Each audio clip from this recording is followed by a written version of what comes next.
মুহূর্তে এখন অবস্থান করছি সিলেট সিটি কর্পোরেশনের যে প্রধান যে গেটটি রয়েছে সেই গেটের সামনে। আপনারা দেখতে পাচ্ছেন এই মুহূর্তে আমার পিছনে বিশাল হকার সমিতি যারা এখানে সিলেটের নগরীর যারা সদস্য বা নেতৃবৃন্দ রয়েছেন তারা সবাই এখানেই জড়ো হয়েছেন এবং এখানে কি কারণে আজকে তারা এখানে জড়ো হয়েছেন সেই ব্যাপারটি আমরা জানার চেষ্টা করবো, কেন বা কি কারণে এখানে তারা জড়ো হয়েছেন। আমার পিছনে এই মুহূর্তে একজন লোক আছেন দাঁড়িয়ে, ওনার সাথে একটু জানার চেষ্টা করবো। আসসালামু আলাইকুম, আপনারা এখানে কেন দাঁড়িয়ে আছেন? আমরা তো যাবো একটাই যে ভাই আমরা ফুটপাতে ব্যবসা করি, ঠিক আছে, বিকাল 5টা পরে আমরা ফুটপাতে যেন বসতে দেওয়া হয়, এই কারণে আমরা আজকের মানব ধর্মঘট কারণ দেখা গেছে অনেকদিন ধরে আমি নিজে মেডিকেল শাখায় আমি দোকানদারি করি, আমি অলরেডি একদিন থানা লাগছে, 2 বার জরিমানা দিচ্ছি এবং 7টার পরে আন্দোলনটা যে কর্মীগুলো আছে মালপত্র লয়া যায়, চেয়ার টেবিল লয়া যায়, আমার আরো দোকান আছে, আমরা পয়েন্ট কর্মীগুলো লয়া যায়, দোকানের মাল সামানা লয়া যায়, দোকান পাঠ করলে আমরা চলাফেরা করতে পারতেছি না, বিভিন্ন জায়গায় বিভিন্ন জায়গায় সমস্যা আমাদের চলতেছে। আমরা আরেকজন লোক আছে, ওর কাছে একটু জানার চেষ্টা করবো। ভাই, আপনারা যে এখানে আজকে আন্দোলনে নেমেছেন, সেই আন্দোলনটা কেন বা কি কারণে? আর আমরা যত জানি আপনাদের হকার সমিতির জন্য একটি জায়গা দেওয়া হয়েছে, বরাদ্দ করা হয়েছে সিলেট সিটি কর্পোরেশন। এটার ভিতরে ভাই চলে না, এখানে চলতেছে ভাই, এখানে তো সবার জায়গা হবে না ভাই। এইখানে হচ্ছে আপনার 500-1000 লোক, ওইখানে হচ্ছে 500-1000 লোক, হাজার হাজার লোক আছে আপনার কর্মচারী বসে আছে। আমরা সবাই এই যে অত লোক দেখতেছেন সবাই হচ্ছে আপনার হকার রাস্তার পাশে বসে। তুফানে এইগুলা ঘর ভাঙ্গিয়া আমাদের মালামাল অনেক নষ্ট হয়েছে। আমরা আওয়ামী লীগ থাকতে আপনার রকিব মিয়ার আন্ডারে আসিল, ফাইনান্স লাগিয়ে আপনার হকারের সভাপতি। তারপরে আমরা জানাইলাম যে আপনার ও অবস্থা তুফানের সপ্তাহ ভাঙিয়ে নষ্ট করে লিছে, আমরা তিলা থাকতে পারতাম না মাত্র। পরে তারা রকিব ভাইয়ের কাছে, আনোয়ার জামানের কাছে রকিব ভাই গেলা, যাওয়ার পরে কিছু অনুদান আনিয়া আরিয়া তার নিজে খাই দিয়েছেন, আমরা কিন্তু করছেন না। এই লইয়া আমরা মনে করেন এরপরে আইলে আমরা বিএনপি সরকার আবার পরে আবার নতুন করে আমরা মাঠে পরিচালনা করিয়া নতুন করে আমরা তেরপাল দিয়া ঘর মানাইয়া দিছেন। দেওয়ার পরে আমরা কইছি ইনো হইতো না, এর আগে আরো 2 বার দিছেন। আপনারা 2 দিন পরে পরে আমরা দিবা হইয়া 50 লাখ 1 কোটি 2 কোটি টাকা অনুদান আনিয়া দিয়া তারা খাইয়া আমরা সীমিত দিয়া কাম কাজ করাই দেখাইয়া আমরা কাম করাইছি। কিন্তু এই জায়গা আমরা হকার দোকানদারি করতাম যে এইভাবে কোনো পরিবেশ নাই, কোনো রাস্তা নাই, ঘাট নাই, কোনটা নাই, ক্রেতা আইতে পারেন না। আমরা মূল দাবি ওইটা আমরা সুন্দর করিয়া মাঠ সাজাই দেও, দিলে আমরা বেশিয়া চলতে পারি, আর নইলে আমরা 5 টাকা করে রাস্তা করে দেব। আমরা এই না আপনার যে বেচাকিনি হয় এই বেচাকিনি দিয়ে আমরা সংসার চালাইতে পারলাম না, আমরা দেয়ালে মিট লাগিয়েছে।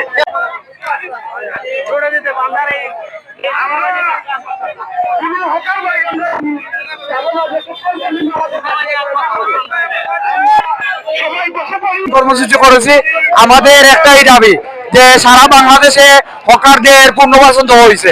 ঢাকা শহরের মতো একটি জায়গা যানজট জায়গা পুনর্বাসন দেওয়া হয়েছে। আমরা ধন্যবাদ জানাই বাংলাদেশ সরকার তারেক জিয়াকে, কারণ আমরা দীর্ঘদিন আমরা এই হকারের সাথে জড়িত। এর কারণে আজকে সাধারণ হকারকে নিয়ে তাদের দাবি নিয়ে, আমাদের একটাই দাবি নিয়ে আমরা বিকালে 5টা করে, যেমন ধরেন 5টা করে এই সরকারি অফিস আদালত সবগুলো বন্ধ হয়ে যায়। এই এটুকু সময় আমাদেরকে 3 ঘন্টা বসার সুযোগ দিলে আমরা বাচ্চা কাচ্চা ও সবাইকে নিয়ে সুন্দরভাবে খেতে পারতাম।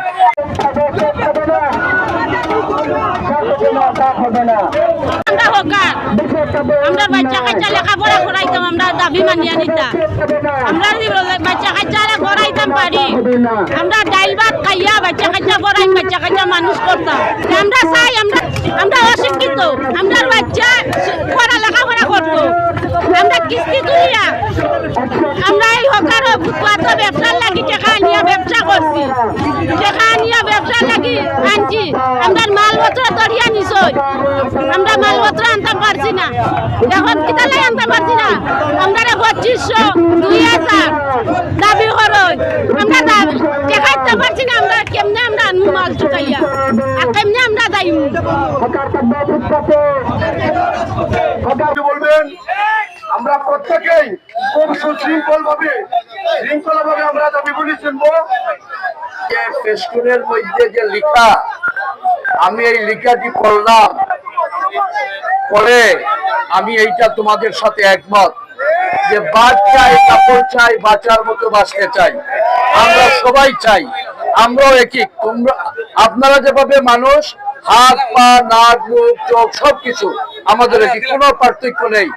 কষ্ট দেখে আমরা বসে থাকতে পারিনি, এই জন্য আমার ভারপ্রাপ্ত সভাপতি এবং আমি ছুটে এসেছি।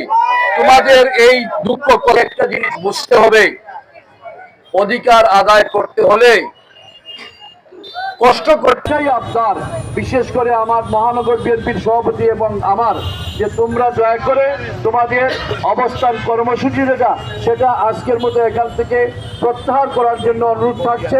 আমরা আজকেই এখান থেকে উঠে গিয়ে মাননীয় প্রশাসক সাহেবের সাথে যোগাযোগ করার চেষ্টা করব। ইতিমধ্যে আমাদের সভাপতি সাহেব ফোন দিয়েছিলেন, উনি হয়তো ব্যস্ত, উনি ফোন ধরতে পারেননি, নিশ্চয়ই উনি কল ব্যাক করবেন।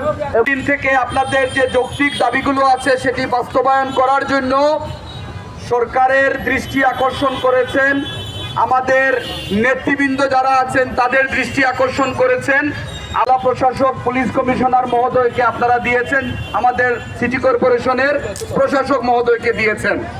এই প্রত্যেকটি দাবি শতভাগ যৌক্তিক।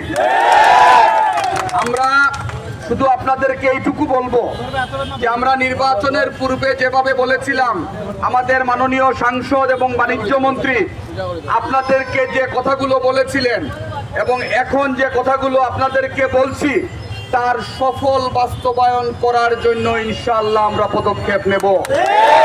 শান্ত থাকবেন এবং নিয়মতান্ত্রিকভাবে এই দাবিগুলো বাস্তবায়ন করার জন্য আপনি, আমি, আমরা সকলে সম্মিলিতভাবে একই টেবিলে বসে এই সমস্যাগুলো সমাধান করব ইনশাআল্লাহ।